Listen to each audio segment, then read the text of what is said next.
Assalamualaikum warahmatullahi wabarakatuh. Waalaikumsalam warahmatullahi wabarakatuh. Wabarakatuh. Selamat siang Bapak Ibu guru hebat. Pada kali ini saya ingin mempresentasikan aksi nyata saya modul 1.4 tentang budaya positif. Sebelumnya, marilah kita ucapkan alhamdulillahirrahmanirrahim karena berkat rahmat, nikmat, sehat, dan sempat yang diberikan dari Allah Subhanahu wa Ta'ala, kita bisa bertatap muka pada siang ini dengan keadaan sehat walafiat. Salawat dan salam semoga tetap terucapkan kepada Nabi Muhammad SAW yang telah membawa kita dari alam jahiliyah menuju alam Islamiyah. Terima kasih Bapak Ibu guru hebat. Sekali lagi saya sampaikan terima kasih atas kesediaannya dalam mengikuti presentasi saya mengenai aksi nyata ini. Untuk yang pertama, aksi nyata saya itu tentang modul 1.4 yaitu budaya positif. Saya Eka Fardiana, CGP Angkatan 11, SMP Negeri 1 Batu Putih, Sumeneb. Nah, dengan fasilitator Bapak Suraji, pengajar praktik Ibu Tutuk Nuryati. Nah, pada kali ini saya akan menyampaikan tentang konsep inti dari budaya positif. Yang pertama yaitu perubahan paradigma belajar, yang kedua disiplin positif, yang ketiga yaitu nilai-nilai kebajikan, keempat kebutuhan dasar manusia, dan yang kelima motivasi perilaku manusia, yang keenam posisi kontrol, dan yang ketujuh keyakinan kelas, serta yang terakhir yaitu segitiga restitusi. Apa sih perubahan paradigma belajar? Perubahan paradigma belajar itu mengacu pada pergeseran besar dalam cara kita memandang dan melaksanakan proses pembelajaran. Kalau dulu pembelajaran itu kan lebih berpusat pada guru, atau ini disebut dengan teacher center, di mana itu guru berperan sebagai sumber utama pengetahuan dan siswa itu hanya menerima informasi secara aktif. Namun, seiring perkembangan zaman dan tuntutan dunia kerja yang semakin kompleks, paradigma ini bergeser Bapak Ibu menjadi pembelajaran yang lebih berpusat pada murid atau student center. Yang kedua yaitu disiplin positif. Disiplin positif ini adalah konsep menekankan pada pembinaan karakter murid melalui pendekatan yang positif dan membangun, bukan hukuman ya. Adanya sekarang itu kalau dalam kurikulum mereka bukan hukuman tetapi konsekuensi logis. Fokusnya di sini adalah pada membangun hubungan yang kuat antara guru dan murid serta memberikan kesempatan bagi murid untuk belajar dari kesalahan mereka. Yang ketiga yaitu kebutuhan dasar manusia adalah hal-hal yang mutlak diperlukan oleh setiap individu untuk bertahan hidup dan mencapai kesejahteraan. Nah, kebutuhan ini bersifat universal, artinya berlaku untuk semua manusia di seluruh dunia terlepas dari latar belakang budaya, sosial, ataupun ekonomi. Begitu juga dengan kebutuhan dasar dari murid-murid kita di sekolah. Selanjutnya yaitu motivasi perilaku manusia. Nah, motivasi itu adalah dorongan internal ataupun eksternal, karena motivasi itu ada dua, ada internal dan eksternal, yang menggerakkan seseorang untuk melakukan tindakan tertentu. Ini adalah kekuatan yang mendasari semua perilaku manusia dari yang paling sederhana hingga yang paling kompleks. Nah, sedangkan posisi guru, nah ini tugas kita sebagai guru. Posisi kontrol guru dalam kelas adalah salah satu faktor penting dalam menciptakan lingkungan belajar yang efektif. Guru harus mampu menjaga keseimbangan antara otoritas dan keterlibatan murid sehingga menciptakan suasana yang kondusif untuk pembelajaran. Selanjutnya yaitu keyakinan kelas. Keyakinan kelas adalah seperangkat nilai, norma, dan harapan yang bersama-sama dianut oleh guru dan murid dalam sebuah kelas. Ini adalah iklim ya atau budaya yang terbentuk di dalam kelas yang sangat mempengaruhi cara belajar dan berperilaku murid. Nah, keyakinan kelas ini yang positif ini dan produktif dapat menciptakan lingkungan belajar yang menyenangkan, aman, dan mendorong murid untuk mencapai potensi mereka secara maksimal. Selanjutnya yaitu segitiga restitusi. Segitiga restitusi adalah sebuah konsep dalam disiplin positif yang bertujuan untuk membantu individu, terutama murid, yang belajar dari kesalahan mereka. dan memperbaiki perilaku yang tidak diinginkan. Nah, konsep ini menekankan pada pemulihan dan perbaikan, bukan pada hukuman.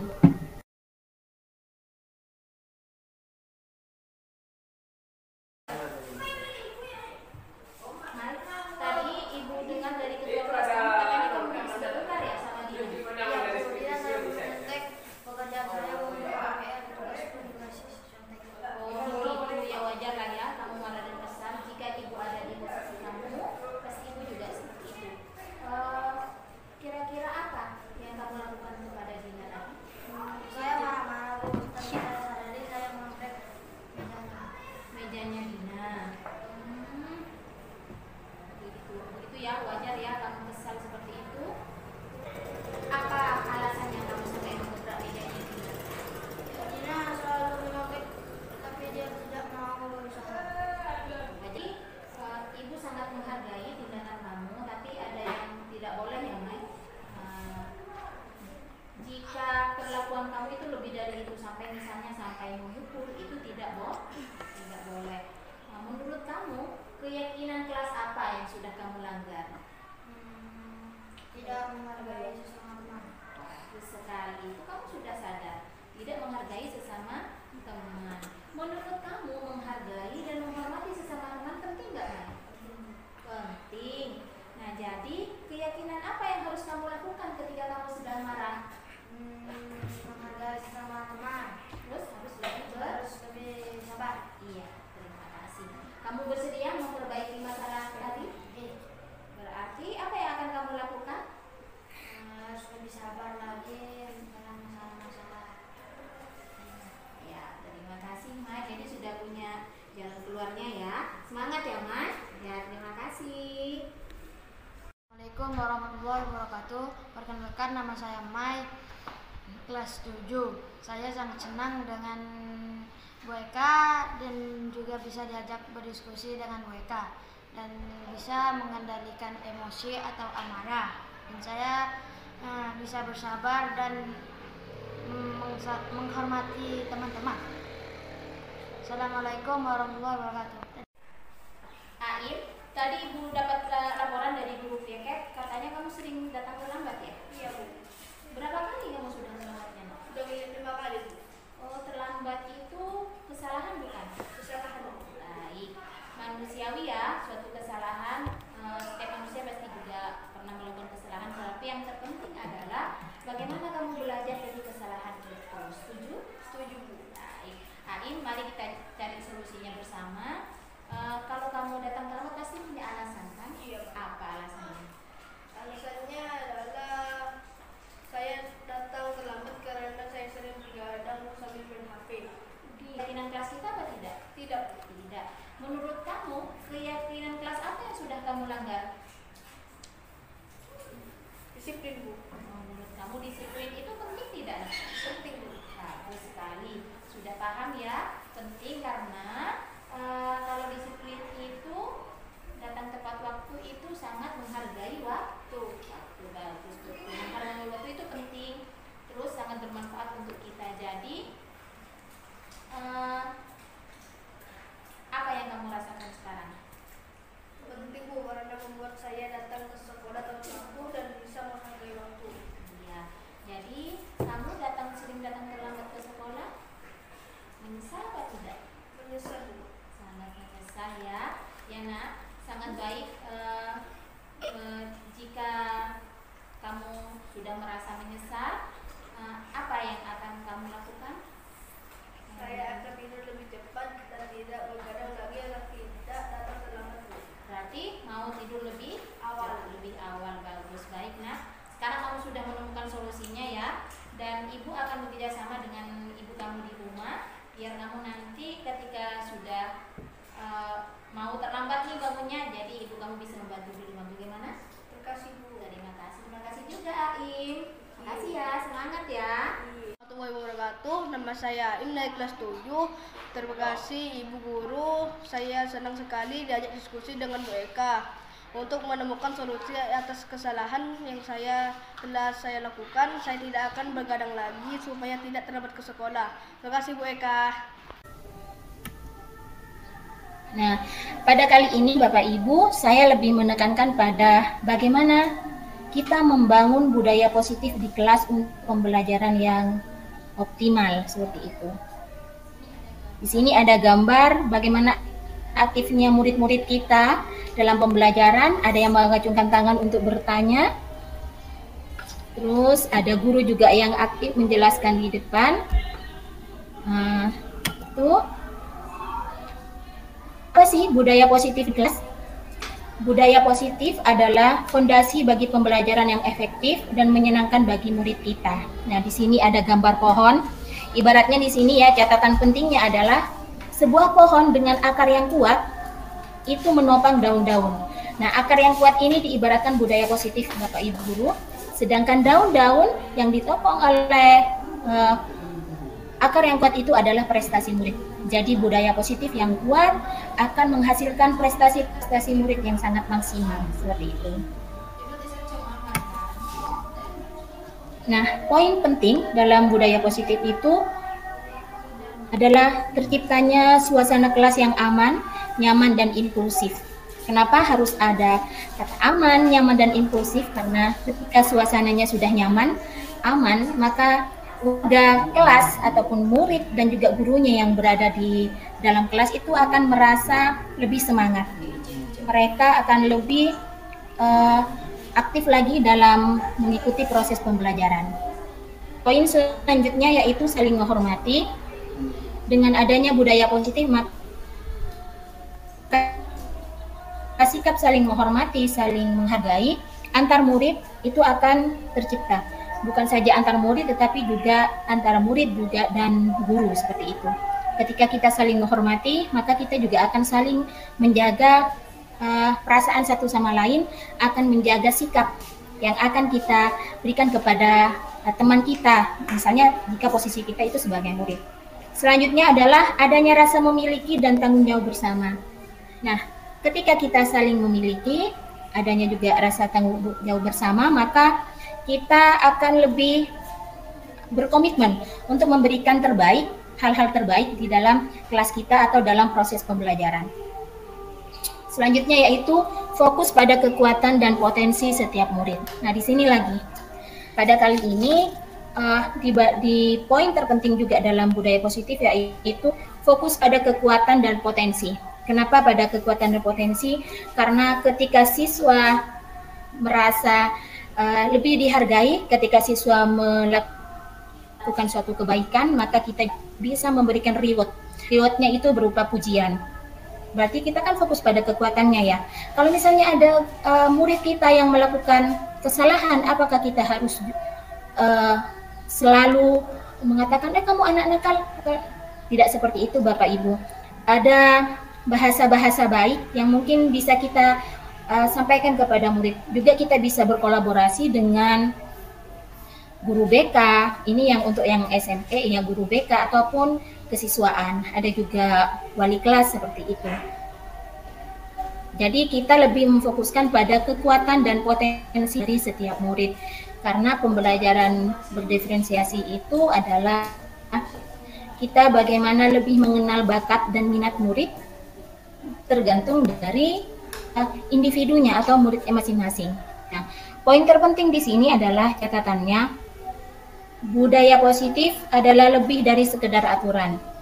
Hal ini adalah suasana hati, semangat, dan nilai-nilai yang kita ciptakan bersama di kelas. Ketika murid merasa aman dan dihargai, mereka akan lebih termotivasi untuk belajar. Jadi intinya seperti itu.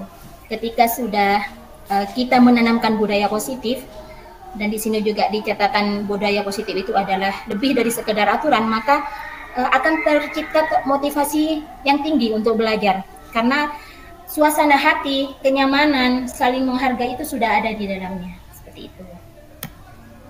Selanjutnya apa sih manfaat budaya positif? Di sini ada dua Bapak Ibu, untuk murid dan juga untuk kita sebagai guru. Sebelumnya ada gambar tentang diagram ini kategori motivasi. Motivasinya kurang, ada yang juga cukup tinggi, ada yang tinggi. Ini masuk dalam pembelajaran berdiferensiasi. Ya. Manfaat untuk murid tentang budaya positif yang pertama yaitu meningkatkan prestasi akademik. Jelas ketika murid sudah melakukan atau berbudaya positif, maka prestasi juga akan ikut. Karena murid di sana ketika sudah mempunyai budaya yang positif, dia akan termotivasi. Ketika sudah motivasi ada, maka prestasi akademik pun insya Allah juga akan ikut.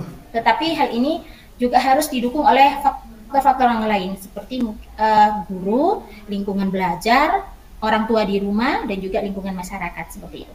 Yang kedua, meningkatkan kepercayaan diri. Jelas di sini, karena budaya positif yang ditanamkan itu, karena sudah ada rasa nyaman, rasa aman, maka peningkatan rasa percaya diri itu pasti ada. Kenapa ada peningkatan rasa percaya diri? Karena siswa itu atau murid itu sudah merasa aman, merasa nyaman, sehingga ketika dia mau bertanya atau punya inovasi, dia langsung percaya diri karena adanya kenyamanan, rasa menghargai di dalamnya. Yang ketiga yaitu membentuk karakter. Nah, pembentukan karakter di sini banyak faktor juga yang mendukung. Ada juga orang tua di rumah, karena murid tidak hanya berada di lingkungan sekolah terus, hanya sampai pukul berapa, jam 1 untuk SMP ya, jam 1 siang, selebihnya mereka ada di rumah. Tapi ketika mereka sudah punya budaya positif di sekolah, maka bukan tidak mungkin mereka juga akan menanamkan di lingkungan rumah. Jadi karakter-karakter baik sudah ditanamkan dengan adanya budaya positif ini akan mereka bawa ke rumah seperti itu. Yang keempat yaitu menciptakan iklim belajar yang menyenangkan. Jelas di sini karena budaya positif itu lebih menekankan pada keamanan, kenyamanan, maka akan tercipta iklim belajar yang menyenangkan. Siswa akan merasa dihargai. Di sini juga kan student center ya. Jadi siswanya itu lebih aktif di dalamnya. Iklim belajar yang menyenangkan. Jadi ini waktu saya untuk mengekspresikan diri. Ini misalnya salah satu siswa ataupun murid itu punya suatu pendapat. Jadi karena adanya budaya positif di dalamnya, mereka tidak ragu untuk mencurahkan pendapatnya. Nah, ketika mereka diberi kesempatan untuk mencurahkan pendapat, mereka merasa dihargai, dipersilahkan, maka akan tercipta iklim yang menyenangkan seperti itu. Yang kelima, meningkatkan keterampilan sosial. Budaya positif, adanya saling menghargai di dalamnya. Yang jelas kalau saling menghargai, kita tuh hubungannya dengan orang lain, ya. Keterampilan berkomunikasi yang baik, kita saling menghargai ataupun perilaku yang baik, maka akan tercipta pula keterampilan sosial yang baik seperti itu. Manfaat budaya positif untuk kita sebagai guru,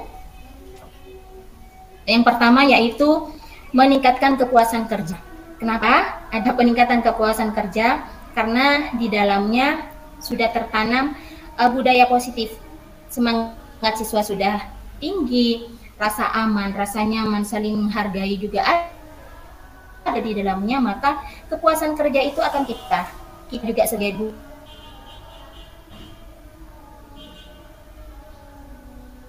juga sebagai murid gitu. Ketika kita saling menghargai, ada rasa aman, ada rasa nyaman, maka kepuasan kerja kita akan lebih maksimal. Yang kedua yaitu memudahkan pengelolaan kelas. Jelas kali di sini karena siswanya sudah aktif ya di dalamnya, terus juga siswanya aman, nyaman, maka pengelolaan kelas akan lebih mudah seperti itu. Bagaimana mungkin nanti kita akan memberikan pembelajaran berdiferensiasi seperti itu, pengelolaan kelasnya itu akan lebih mudah. Meningkatkan kreativitas. Nah, ini untuk guru meningkatkan kreativitas, karena yang ada itu kalau di dalam budaya positif itu student center, berarti yang kita hadapi itu bukan hanya satu orang, satu individu, banyak murid.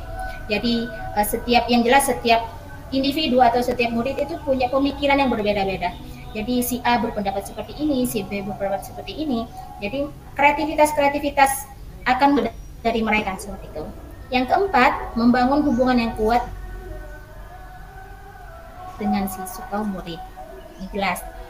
Karena pada intinya adalah upaya kita sebagai guru itu bagaimana murid itu merasa nyaman ketika kita ada di antara mereka. Atau bahkan kedatangan kita sebagai guru itu ditunggu-tunggu. Kapan ya Bu Eka mau ngajar seperti itu. Nah, harapan saya seperti itu Bapak Ibu. Saya berharap juga Bapak Ibu juga bersependapat dengan saya. Ketika hubungan itu sudah kuat, sudah nyaman, maka apapun yang kita sampaikan, yang jelas yang baik-baik, pelajaran apapun yang kita sampaikan itu akan diterima dengan baik oleh murid kita. Karena juga posisi saya di sini ada sebagai guru BK, yang mungkin jargonnya guru BK itu adalah guru BK sahabat siswa atau guru BK sahabat murid. Bagaimana nanti saya sebagai guru BK, label polisi sekolah itu sudah dulu. Saya harap polisi sekolah, guru BK adalah polisi sekolah, itu sudah tidak ada. Tapi sudah diganti dengan guru BK adalah sahabat siswa. Jadi siswa ketika bertemu saya sebagai guru BK itu merasa nyaman, tidak takut lagi. Kalau mungkin dulu pas saya belajar masih sekolah SMP ataupun SMA, ketika masuk ke ruang BK itu merasa takut. Kesalahan apa ya yang saya perbuat? Atau saya dipanggil karena apa ya? Seperti itu. Itu karena mungkin label-label guru BK ada sebagai polisi sekolah itu masih ada.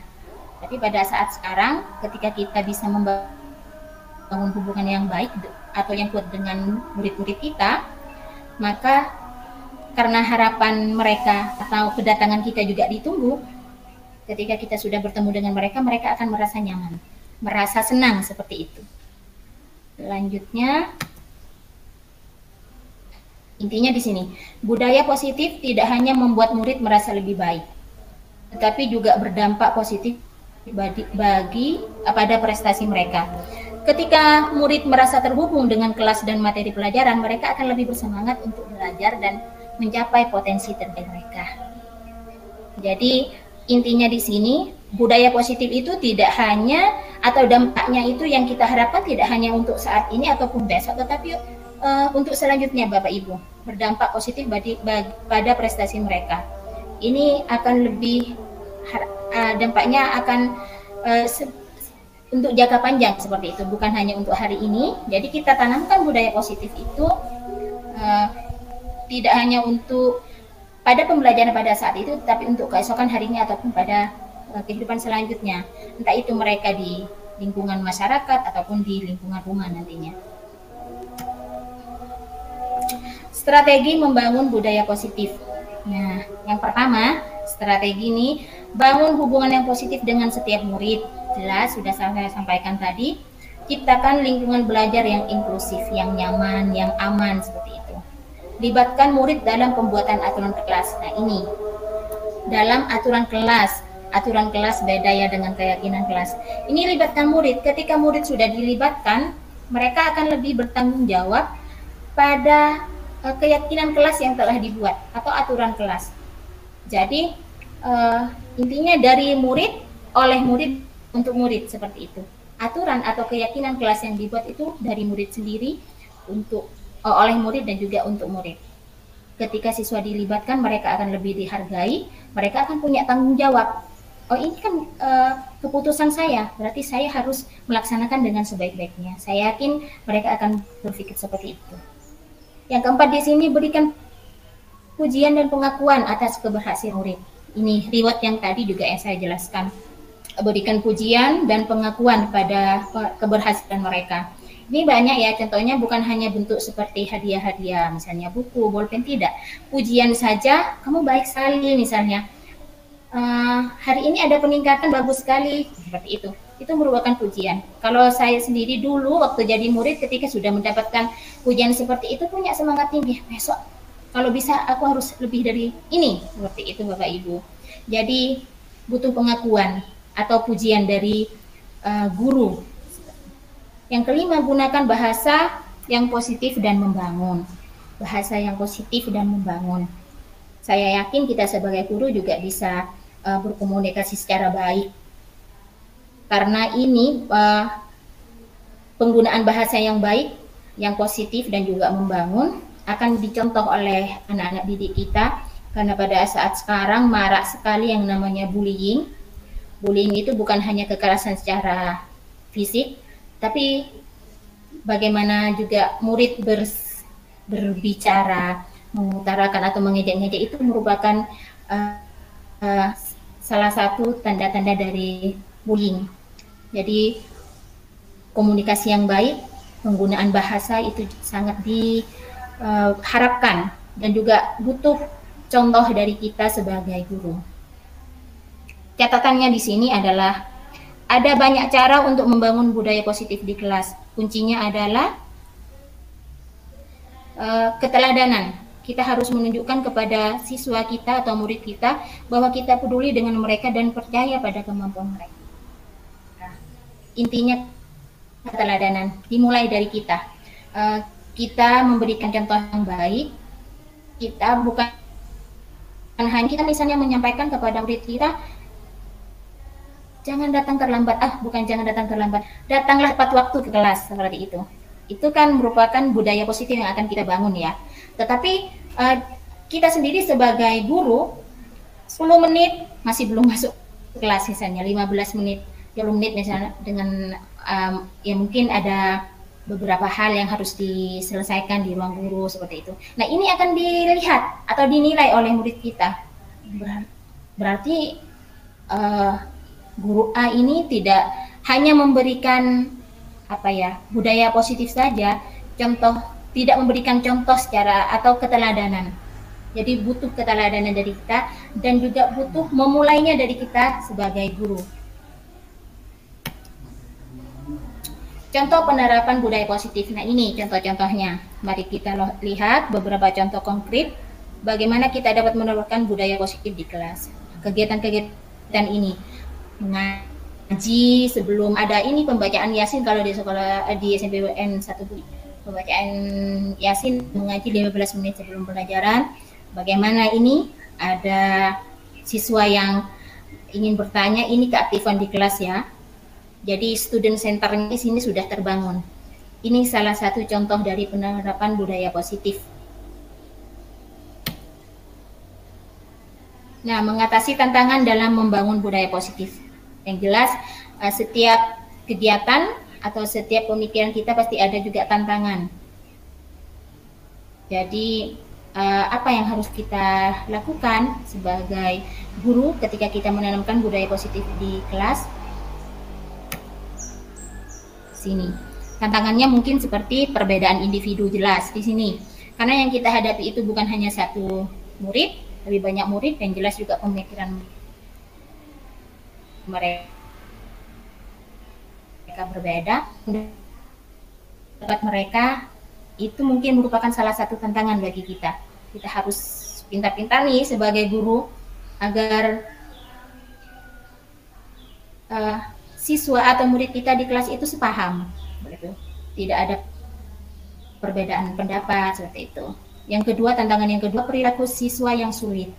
Nah, di sini karena perilaku siswa itu tidak hanya dipengaruhi oleh pendidikan atau pembelajaran yang ada di sekolah, juga mereka berkehidupan atau bagaimana mereka di rumah, di lingkungan masyarakat itu ada dampaknya.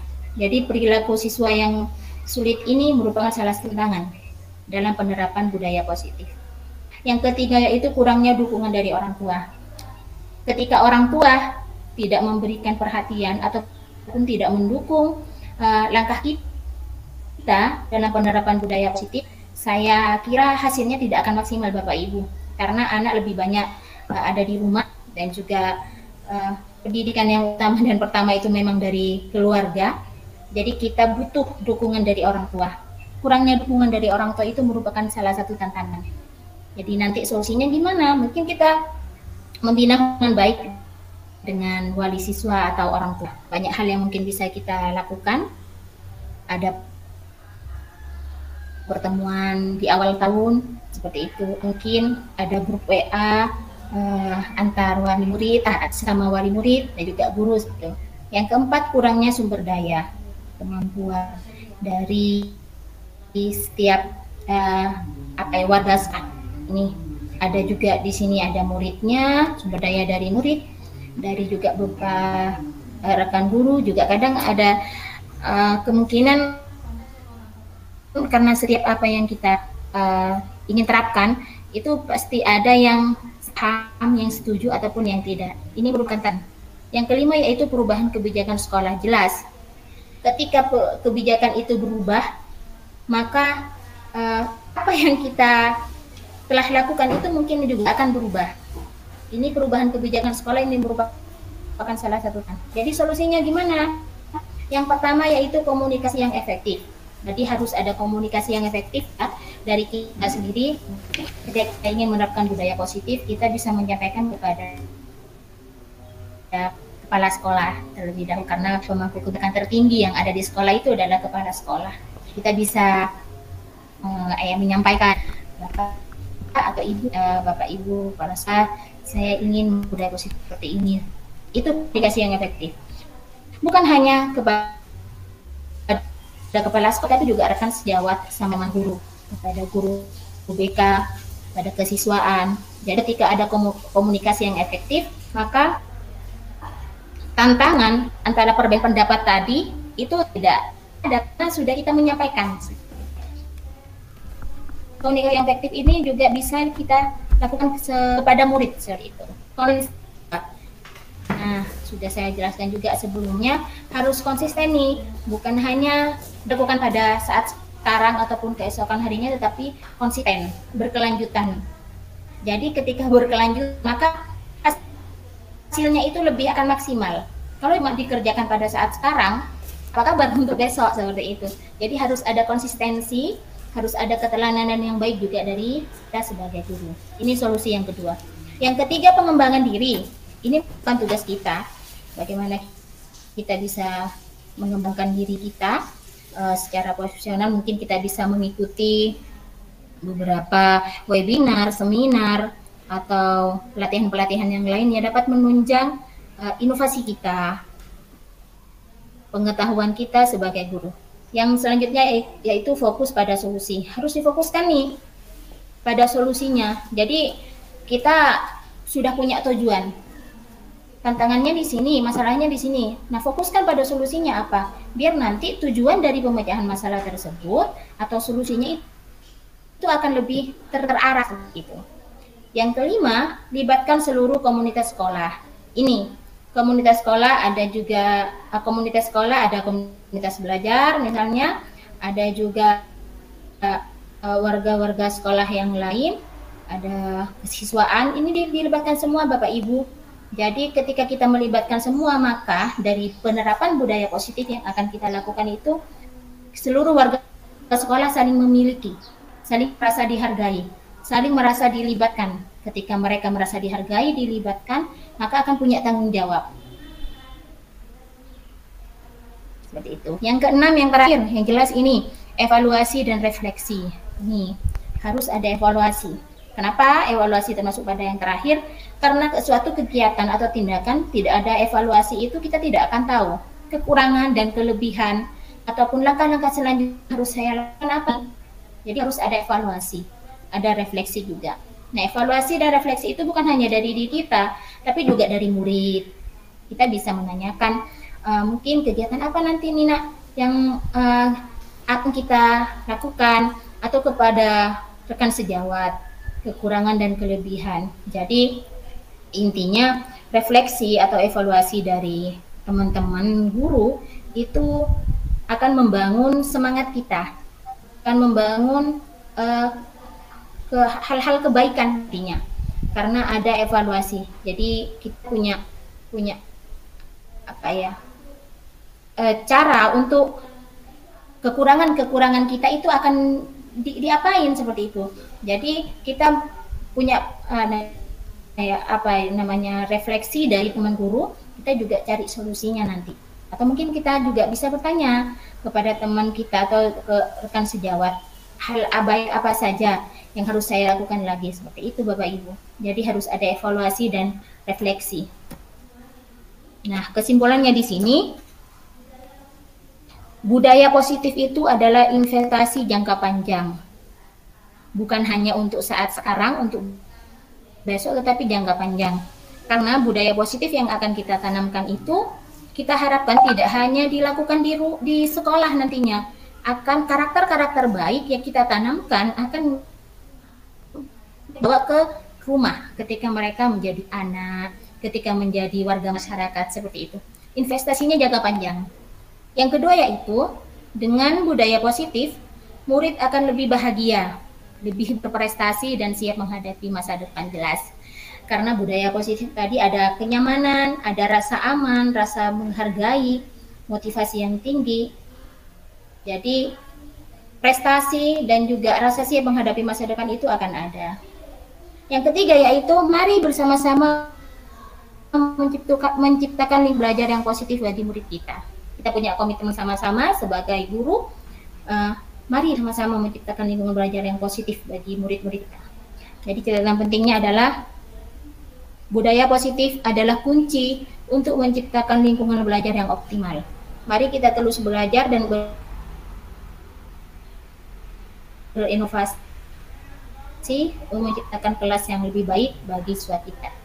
Ini terakhir, salam guru penggerak, tergerak, bergerak, menggerakkan. Mungkin Bapak Ibu, ini kan waktunya masih ada, kita bisa sharing-sharing lah. Mungkin ada yang ingin disampaikan seperti itu. Mungkin ada yang mau sharing. Sih, kalau 12 ya betul follow.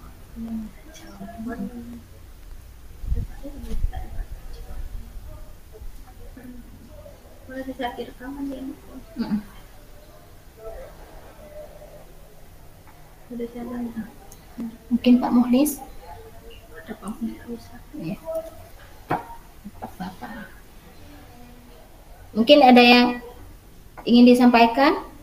Kita bisa sharing Bapak Ibu.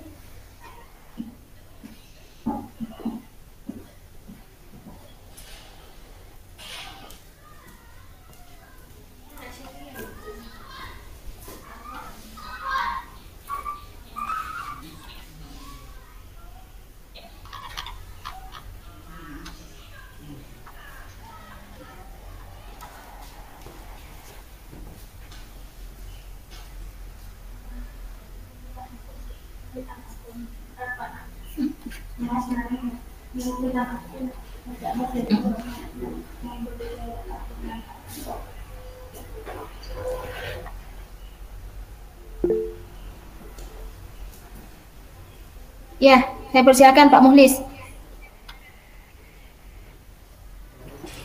Baik, terima kasih Bu.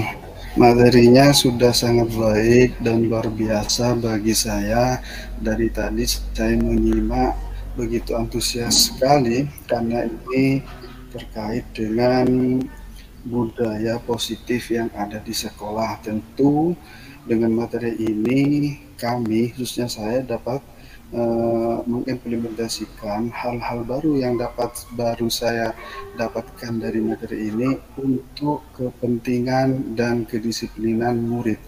Nah, pertanyaan saya Bu Eka, bagaimana ketika kita sebagai pendidik, kita ini adalah mendidik murid-murid kita untuk menjadi disiplin, tetapi malah dari kita sendiri sebagai pendidik yang belum atau kurang mencerminkan disiplin atau budaya positif itu sendiri. Bagaimana Bu Ika? Terima kasih atas waktunya. Terima kasih kembali Pak Muhlis. Langsung saya jawab.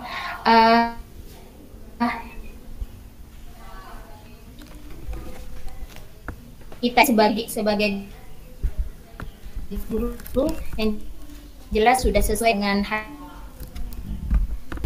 berikan keteladanan dulu Pak Muhlis. Sudah saya jelaskan tadi, itu harus mulai dari diri kita. Kita harus mempunyai keteladanan yang baik, memberikan keteladanan yang baik untuk murid-murid kita. Sehingga nanti ketika kita mau menerapkan budaya positif, mereka akan punya model. Oh, ini Bu Eka loh yang bicara. Bu Eka menyampaikan agar kita datang tepat waktu. Dan Bu Eka sudah tepat waktu setiap harinya mengajar. Nah, saya sudah memberikan keteladanan. Ini umpama ya, saya sudah memberikan keteladanan yang baik di awal, maka murid apa yang kita baikkan kepada murid-murid akan lebih mudah dicerna. Seperti itu Pak Muhlis. Jadi awali dulu dengan kita, dengan diri kita, guru, seperti itu.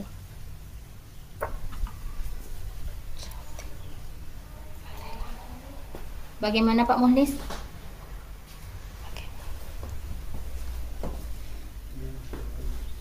Ya, baik. Terima kasih Bu Eka atas masukannya. Sama-sama Pak Mulis. Baik, mungkin ada yang lain?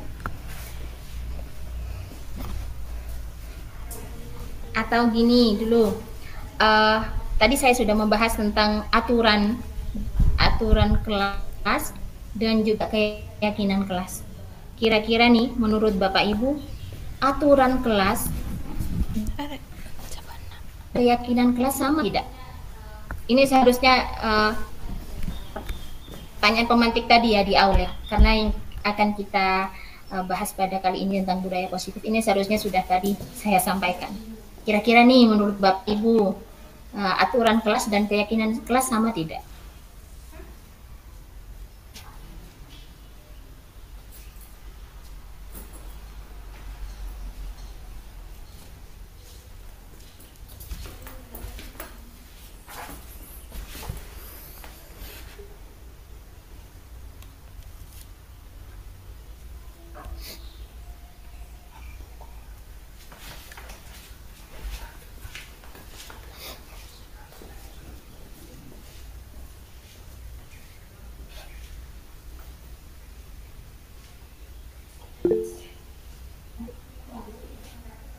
Oh iya Pak Masudi, terima kasih. Tentunya tidak sama, memang tidak sama ya.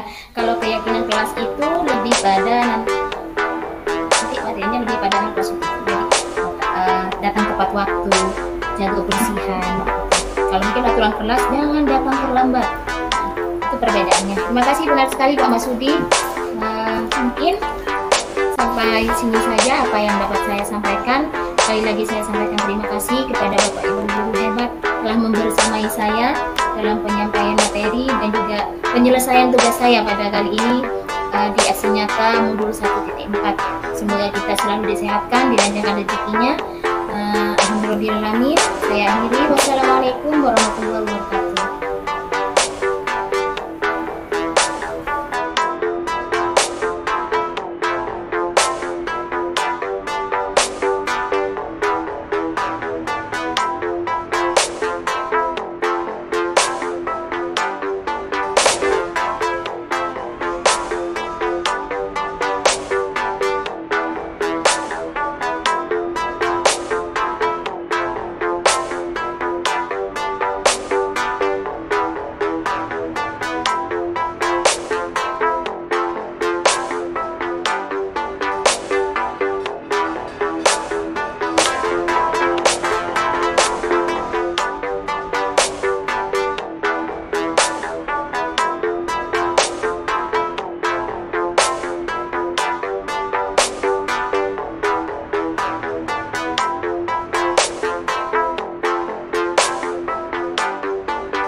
nama saya dari kelas 7. Saya baru paham tentang keyakinan kelas dan budaya positif. Terima kasih. Assalamualaikum warahmatullahi wabarakatuh. Saya Im. Saya belajar dengan BK tentang hal positif dan keyakinan kelas dengan cara menghormati guru dan membuang sampah pada tempatnya. Terima kasih. Assalamualaikum. Nama saya Arya, kelas 7. Saya sangat senang belajar keyakinan kelas. Terima kasih. Assalamualaikum warahmatullahi wabarakatuh. Nama saya Iqbal. Saya senang sangat mengikuti pelajaran BK. Terima kasih BK. Saya